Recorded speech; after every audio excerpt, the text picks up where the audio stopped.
Bien-aimés, ce que vous révérez sans le connaître, c'est ce que je vous annonce. Le Dieu qui a fait le monde et tout ce qui s'y trouve, étant le Seigneur du ciel et de la terre, n'habite point dans des temples faits de main d'homme.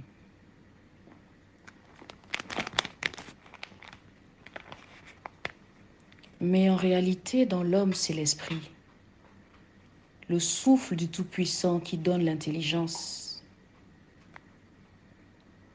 L'Esprit de Dieu m'a créé et le souffle du Tout-Puissant m'anime.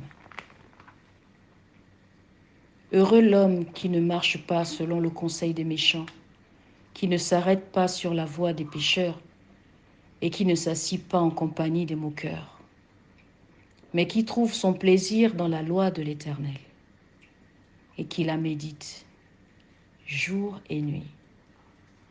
Il est comme un arbre planté près d'un courant d'eau qui donne son fruit en sa saison.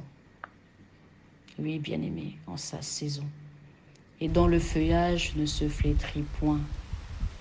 Tout ce qu'il fait lui réussit.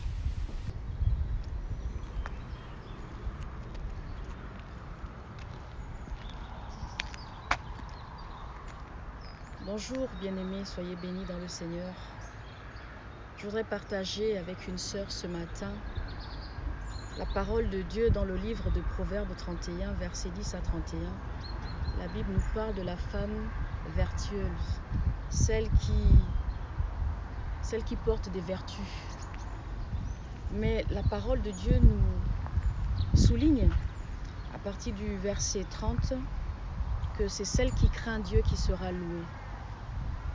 Vous savez, l'apôtre Paul était un homme chevronné, un homme intellectuel, rempli de capacités. Depuis le ventre de sa mère, le Seigneur lui avait fait don de cette intelligence, de cette capacité d'apprendre auprès des grands comme Gamaël. Mais je voulais dire à une femme vertueuse ce matin, les vertus sont bonnes. Le Seigneur est un Dieu d'équilibre, un Dieu d'équité. L'équité qui est le symbole de la justice. Bien-aimée, chère sœur, celle qui craint Dieu, c'est celle-là qui sera louée. La beauté est vaine, la grâce est trompeuse. Oui, cette grâce dont nous souligne le livre de Proverbes 31, versets 10 à 31, elle nous énumère toutes les vertus que peut avoir une femme belle, gracieuse, intelligente, intellectuelle, mais nul n'est égal au Saint-Esprit. Oui, la connaissance de Paul a été brisée par l'Esprit et a surabondé par la grâce au-delà de ses études. Je voulais dire à une femme qui a étudié ou qui étudie, je voudrais l'encourager à craindre Dieu pour que sa vertu soit conduite par l'Esprit et non par l'orgueil. Regardez les saisons. Nous avons dans certains pays 2 saisons, 3 saisons, parce que souvent, elles n'ont pas été étudiées. Mais pour ceux qui vivent un peu dans les pays en Europe, à l'étranger, sachez que chaque saison a une puissance. Chaque saison est une puissance, est un décor. Chaque saison nous éblouit, nous apporte réconfort.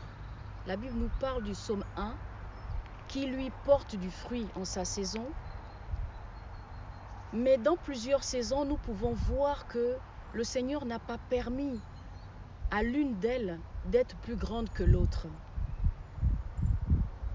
L'automne ne peut pas dire à l'hiver « je suis plus grande que toi ». L'hiver ne peut pas dire au printemps « c'est moi qui suis la plus belle ». Le printemps ne dira jamais à l'été « l'été, je suis plus doux ou moins ensoleillé ». Et l'été ne pourra pas rappeler à l'automne que c'est moi qui donne ta couleur. Le Seigneur fait chaque chose en son temps. Mais nous devons rester connectés à ce Dieu-là. Ce Dieu inconnu, mais qui a créé toutes choses, qui est révélateur de toutes choses, qui nous donne toute la dimension intellectuelle par son Esprit Saint. La Bible dit, dans le livre de Job 33, verset 8, « En vérité, dans l'homme, c'est l'esprit. L'esprit de Dieu est soufflé dans l'être, afin de lui donner, de lui apporter de l'intelligence. » Soyez bénis.